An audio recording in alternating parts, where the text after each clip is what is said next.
Pets. They're our furry roommates, our cuddle buddies, and sometimes our greatest comedic relief. From the moment they bound into our lives, they turn our homes into whimsical wonderlands.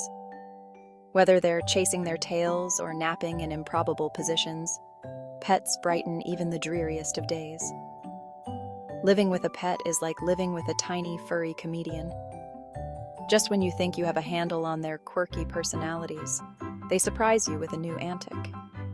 They're masters of slapstick, experts in the art of the unexpected. They teach us to embrace the absurd and find joy in the little things. They're the furry glue that holds our families together and the furry friends we wouldn't trade for the world.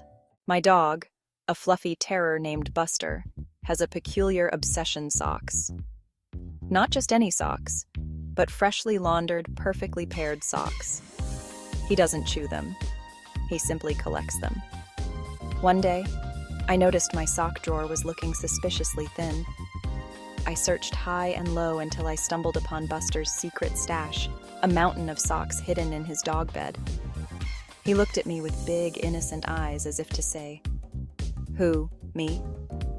I couldn't help but laugh at his curated collection. From that day on, I kept the laundry basket firmly closed. But every now and then, I'd find a lone sock tucked away, a reminder of Buster's sock-snatching escapades.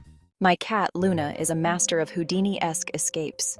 She can squeeze through the tiniest gaps and scale impossible heights. One afternoon, I confined Luna to the bathroom while I vacuumed.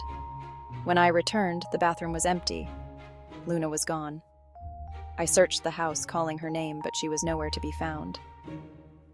Just as panic set in, I heard a faint meow from the closet.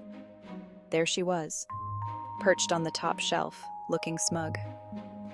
She had climbed up the back of the toilet, squeezed through a tiny gap, and made her way into the closet. From that day on, I learned to triple-check every possible escape route.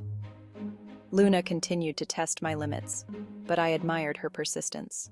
My dog, a beagle named Buddy, has a unique way of expressing his joy, howling.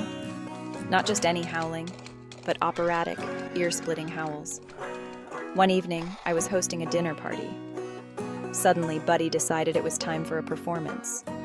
He launched into a series of howls that would make a wolf pack jealous. The guests stopped mid-sentence, eyes wide with amusement. I tried to shush him, but he was in his element.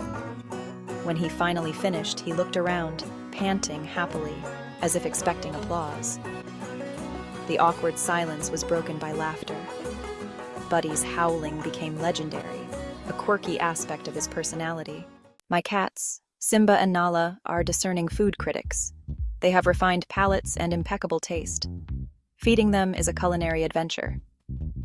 One day, I tried a new brand of cat food. They sniffed it cautiously, took a tentative lick, and then walked away. They looked at me with utter disgust. I tried coaxing them, but nothing worked. They were on a hunger strike. I finally caved and went back to their preferred brand. Simba and Nala, the food critics, had once again asserted their dominance. Our pets may be quirky and demanding, but we love them unconditionally. They're our furry companions, our confidants, and the furry glue that holds our families together. Their antics bring laughter, their cuddles provide comfort, and their love makes our homes complete.